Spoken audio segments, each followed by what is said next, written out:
इस कहानी में हम देखेंगे कि हमारे हीरो को उसकी पार्टी से निकाल दिया जाता है, लेकिन उसके बाद सबको पता चलता है कि वही सबसे पावरफुल इंसान है जो किसी के दिए कर्ज को भी ठीक कर सकता है। एपिसोड 1 की स्टार्टिंग में हमें बताया जाता है कि फेनरिन एक इस रंग का बहुत बड़ा मॉन्स्टर है जो कि अकेले ही पूरे के पूरे शहर को तबाह करने का दम रखता है। और ऐसा ही एक शहर फेनरिन से बचने के लिए अपनी पूरी की पूरी सेना लगाकर हमारी टीम को हायर करता है और हमारी टीम का नाम द फ्लेमिंग ड्रैगन फैंग है। और वहीं पर हमें हमारी कहानी का मेन कैरेक्टर दिखाया जाता है जो कि एक दीवार के पीछे छुपा हुआ है। भी उसके पीछे से वही मॉन्स्टर अचानक से हमला कर देता है, जिसको देखकर हमारी पूरी की पूरी टीम चौंक जाती है। भी वंदना अपनी रस्सी की मदद से उस फेनरिन को पकड़ लेती है, लेकिन वह मॉन्स्टर इतना ज्यादा ताकतवर होता है कि वह वंदना को उठाकर दीवार पर फेंक देता है, जिसकी वजह से उसके मुंह से खून निकलने लग जाता है। यह देखकर हमारी टीम की दूसरी मेंबर अपने जादू का यूज करके वंदना को हील कर देती है। इसके बाद वंदना दोबारा से अटैक करके उस मॉन्स्टर को पेड़ के साथ बांध देती है। इसी मौके का फायदा उठाकर हमारी टीम का मेन लीडर अपनी फ्लेमिंग स्वॉर्ड से उस मॉन्स्टर को एक ही बार में मार देता है। और हमारी कहानी का मेन कैरेक्टर जमीन पर पड़ा हुआ और बताता है वंदना एक स्विफ्ट रेंजर होती है, मालफेस्ट एक प्रिस्ट होती है और गोलनोवा हमारी टीम का लीडर होता है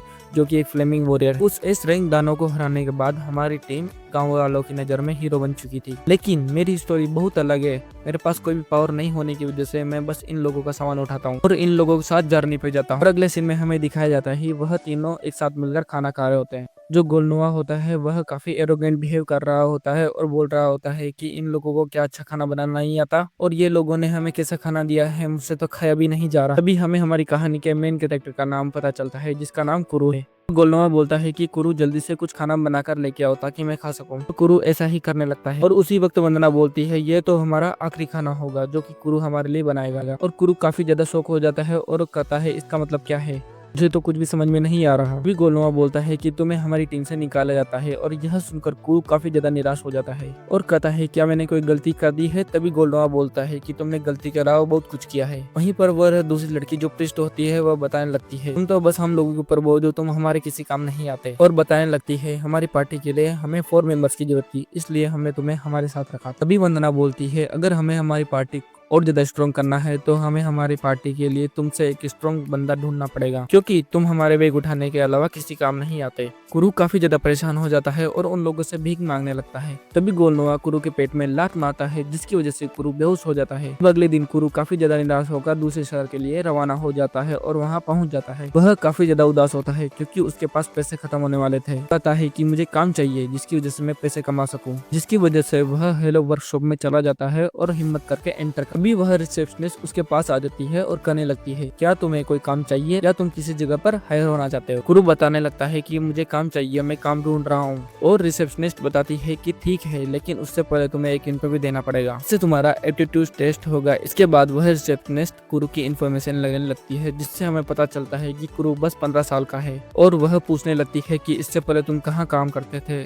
और कुरु निराश होकर बताने लगता है कि द फ्लेमिंग ड्रैगन फैंग में उनके सामान उठाने का काम करता था। और वह लड़की कुरु को बताती है कि वो तो हाल फिलहाल वही एक एस रैंक पार्टी बनी है। लेकिन कुरु निराश होकर बताता है कि लेकिन उन्होंने मुझे निकाल दिया। वह रिसेप्शनिस्ट बताती है कि तुम निराश मत हो, तुम्हारा एप्टीट्यूड टेस्ट होगा, इससे तुम्हें गॉड से क्या टैलेंट मिला है हम वह चेक करने वाले हैं। और इस टेस्ट से तुम्हारा एक हिडन टैलेंट भी बाहर निकल सकता है। और अपने मन में कहने लगता है जी रैंक यहाँ की सबसे लोएस्ट रैंक है और एस रैंक यहाँ की सबसे हाईएस्ट। अब अगले ही पल जब टेस्ट का रिजल्ट आता है तो हमें पता चलता है कुरु को सब में ही जी रैंक मिला है, जिस वजह से वह काफी ज्यादा निराश हो जाता है कि उसके पास ना ही कोई कॉम्बैक्ट स्किल है और ना ही कोई कॉम्बैक्ट टैलेंट। वह रिसेप्शनिस्ट कहती है तुम चिंता मत करो, क्योंकि अभी भी ब्लैक स्मिथ और एल्केमी का टेस्ट नहीं किया है तो वहाँ पर तुम्हारा कुछ हो सकता है, लेकिन वह टेक्नीशियन अभी एब्सेंट है तो वह टेस्ट एक हफ्ते के बाद होगा। गुरु कहता है अगर सच बताऊं तो मेरे पास बहुत ही कम पैसे बचे हैं। यह सुनने के बाद उस रिसेप्शनिस्ट को बुरा लगता है। फिर वह कहती है तुम वहाँ पर रखे सैंडबैग को उठा सकते हो। इसके बाद गुरु जाकर उन सैंडबैग को उठाने की कोशिश करता है, लेकिन इसमें उसको बहुत ज्यादा दिक्कत आती है कि वह बैग काफी ज्यादा भारी होते हैं। लेकिन कुरु कैसे न कैसे करके उन बैग को उठा लेता है।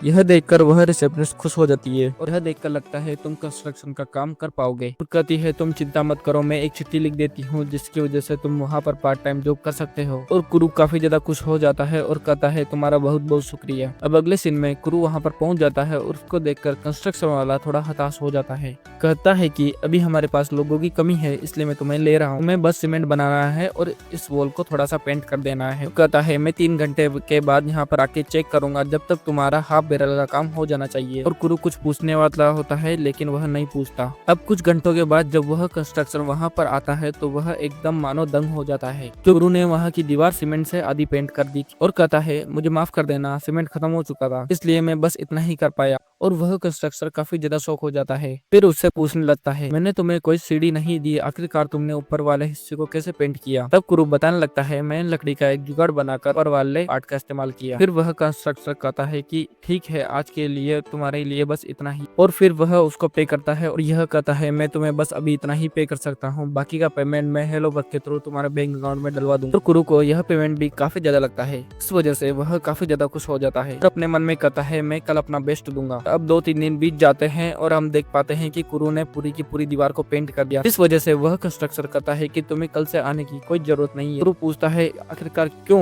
मैंने क्या किया है। कंस्ट्रक्टर कहता है अगर तुम इतना जल्दी इतना ज्यादा काम करोगे तो बाकी के वर्कर भूखे ही मर जाएंगे। तो उसको थोड़ा सा पे करता है और कहता है बाकी का पेमेंट मैं तुम्हारे बैंक अकाउंट में भेज दूंगा। वहीं पर जो कुरु होता है उसको कुछ भी समझ में नहीं आ रहा था कि वह कंस्ट्रक्टर क्या कर रहा है। अगले समय कुरु वापस से वर्कशॉप पर पहुंच जाता है और वहां पर उस रिसेप्शनिस्ट को सब कुछ बताता है। तब वह रिसेप्शनिस्ट बताती है कि अभी भी टेक्नीशियन को आने में 3-4 दिन लग जाएंगे। तभी वहां पर एक लड़की आ जाती है और दूसरी रिसेप्शनिस्ट से झगड़ा करने लग जाती है। तभी वह रिसेप्शनिस्ट वहां पर आकर कहती है कि आखिरकार यहाँ क्या चल रहा है। तब वह लड़की बताती है कि मुझे एक माइनर को हायर करना है। तो वह लड़की उस माइनर को तभी पेमेंट करेगी जब उसकी माइनिंग सक्सेसफुल होगी। वहाँ पर कुरु आ जाता है और कहता है यह मैं करना चाहता हूँ। वह रिसेप्शनिस्ट कहती है कि अच्छी तरीके से सोच लो क्योंकि यहाँ पर पेमेंट मिल भी सकता है और नहीं भी। फिर वह लड़की बीच में बोल जाती है कि मैं एक बच्चे को हायर नहीं करना चाहती, क्या कोई और नहीं है। तभी वह रिसेप्शनिस्ट कहती है अगर तुम किसी और को हायर करना चाहते हो तो तुम्हें मिनिमम 10 सिल्वर कॉइन देने होंगे। तो सुनने के बाद वह लड़की काफी ज्यादा परेशान हो जाती है और कहती है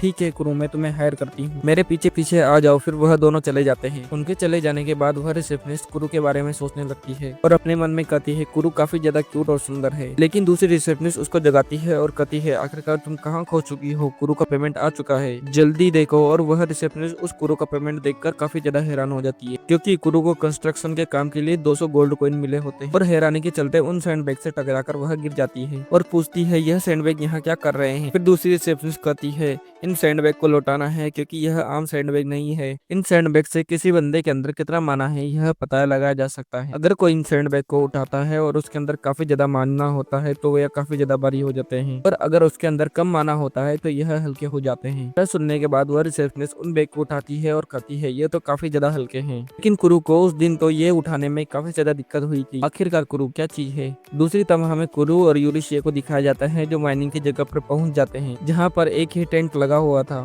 फिर कुरु कहने लगता है मैं तुम्हारे साथ एक ही टेंट में नहीं सो सकता क्योंकि तुम काफी ज्यादा क्यूट हो। यह सुनने के बाद यूलिशिया ब्लश करने लगती है और कहती है तुम क्या कर रहे हो। कुरु कहता है मैं सच कह रहा हूँ, मैं पूरी दुनिया घुमा हूँ और तुम सच में काफी ज्यादा क्यूट हो यूलिशिया। और यह सुनने के बाद यूलिशिया और ज्यादा ब्लश करने लगती है और कुरु को मारकर कहती है ऐसी मेरी तारीफ मत करो। फिर यूलिशिया आग जलाती है और कुरु को उबला हुआ आलू खाने के लिए देती है। कुरु तो उसको पाकर काफी ज्यादा खुश हो जाता है और कहता है ये तुमने पकाया है। यूलिशिया कहती है इसको पकाने की कोई जरूरत नहीं है, यह काफी ज्यादा छोटा काम है। लेकिन कुरु काफी ज्यादा खुश हो जाता है और कहता है बहुत दिनों के बाद किसी ने मेरे लिए कुछ बनाया है, मैं काफी ज्यादा खुश हूँ। और अपने मन में कहता है गोलनोवा और बाकी टीममेट्स तो मुझे अपने साथ खाने भी नहीं देते थे। पर कुरु इतनी छोटी सी चीज को पाकर भी खुश हो जाता है और यह देखकर यूलिशिया काफी ज्यादा चौंक जाती है। अब रात हो जाती है और दोनों एक ही टेंट के अंदर सोने लगते हैं। लेकिन कुरु को नींद नहीं आती जिस वजह से वह यूलिशिया को देखने लगता है और कुरु यह देखकर चौंक जाता है कि वह बिना कपड़ों के सो रही थी। यह देखकर कुरु को काफी ज्यादा शर्म आती है और कहता है यूलिशिया तुम्हें ऐसे नहीं सोना चाहिए क्योंकि जैसा भी हो मैं एक लड़का हूँ। और यह कहकर वह बाहर चला जाता है और उसके बाहर जाने के बाद यूलिशिया कहती है हम दोनों को लगभग एक हफ्ता साथ में रहना है तो मैं तुम्हें चेक कर रही थी कि तुम अच्छे हो या नहीं, लेकिन मुझे पता चल चुका है कि तुम अच्छे इंसान हो। अगली सुबह यूलिशिया उठती है तो वह देखती है कि कुरु तो बाहर सोया हुआ था। जिसके बाद कुरु कहता है जल्दी रेडी हो जाओ क्योंकि हमें एक हफ्ते के अंदर 10 गोल्ड कॉइन का जुगाड़ करना है। फिर कुरु पूछता है कि तुम जगह डिसाइड कर ली है कि हमें कहाँ माइनिंग करनी है। यूलिशिया कहती है कि आसपास कर लेंगे। कुरु कहता है तुम रुको मैं चेक करके आता हूँ कि हमें माइनिंग करने में कहाँ ज्यादा फायदा होगा। अगले सीन में हम देख पाते हैं कि कुरु यूलिशिया को ले जाता है और उसको एक पत्थर तोड़कर दिखाता है। उस पत्थर के अंदर क्रिस्टल होते हैं और यह देखकर यूलिशिया काफी ज्यादा हैरान हो जाती है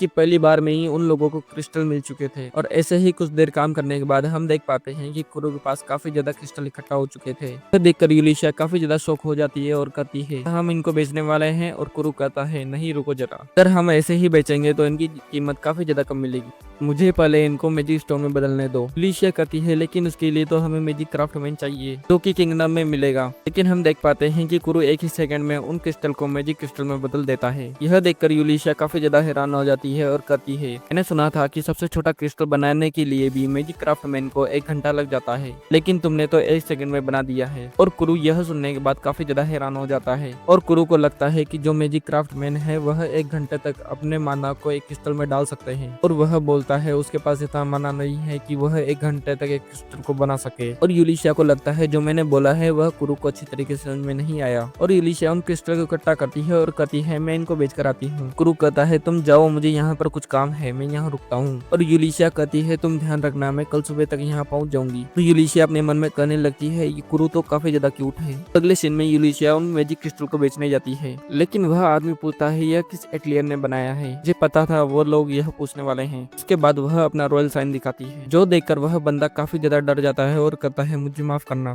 फिर यूलिशिया कहती है, मैं तुम्हारे टेलीपोर्टेशन स्टोन का यूज करना चाहती हूँ क्योंकि मुझे किंगडम जाना है। जिसके बाद वह टेलीपोर्टेशन स्टोन का यूज करके किंगडम की एक दुकान में पहुंच जाती है। फिर वह वहां पर जाकर एक मैजिक स्टोन को दिखाती है। फिर वह लड़की बोलती है, यह क्रिस्टल काफी कम चमक रहा है, इसकी ज्यादा कीमत तो तुम्हें नहीं मिल पाएगी। और यूलिशिया कहती है, लगभग 10 सिल्वर कॉइन तो मिल ही जानी चाहिए। फिर वह लड़की कहती है, रुको जरा मैं चेक करके आती हूँ। लेकिन जैसे ही वह लड़की चेक करके लौटती है तो काफी ज्यादा हैरान हो जाती है। इसके बदले में मैं तुम्हें 10 गोल्ड कॉइन दे सकती हूँ।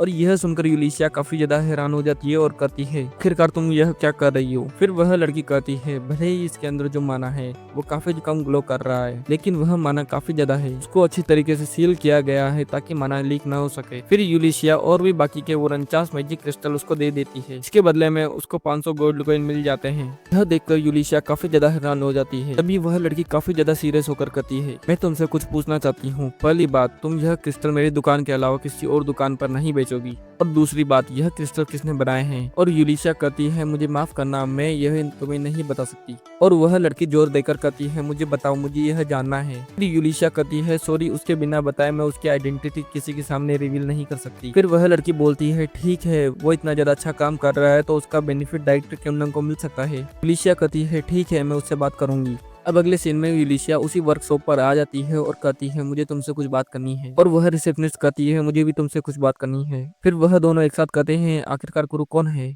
फिर वह रिसेप्शनिस्ट कहती है, मुझे माफ करना, मैं किसी की आइडेंटिटी किसी के बिना बताई नहीं दे सकती। फिर यूलिशिया अपना रॉयल साइन निकालती है। उस रॉयल साइन को देखकर उस रिसेप्शनिस्ट को जितना भी कुछ पता था वह कुछ बताना पड़ता है। फिर यूलिशिया को पता चलता है कि कुरु तो जी रैंक का है और वह पहले एक बड़ी पार्टी में काम भी करता था। फिर यूलिशिया कहती है, तुम्हारा बहुत बहुत शुक्रिया इतना कुछ बताने के लिए, और ये जो 500 गोल्ड कॉइन है वह कुरु के अकाउंट में डिपॉजिट कर देना। यह देखकर वह रिसेप्शनिस्ट काफी ज्यादा हैरान हो जाती है। फिर यूलिशिया कहती है, मैं तुम्हें ऑर्डर देती हूँ कि तुम उसकी आइडेंटिटी किसी को मत बताना, क्योंकि इससे उसकी जान को खतरा हो सकता है। और रिसेप्शनिस्ट भी इसके लिए मान जाती है।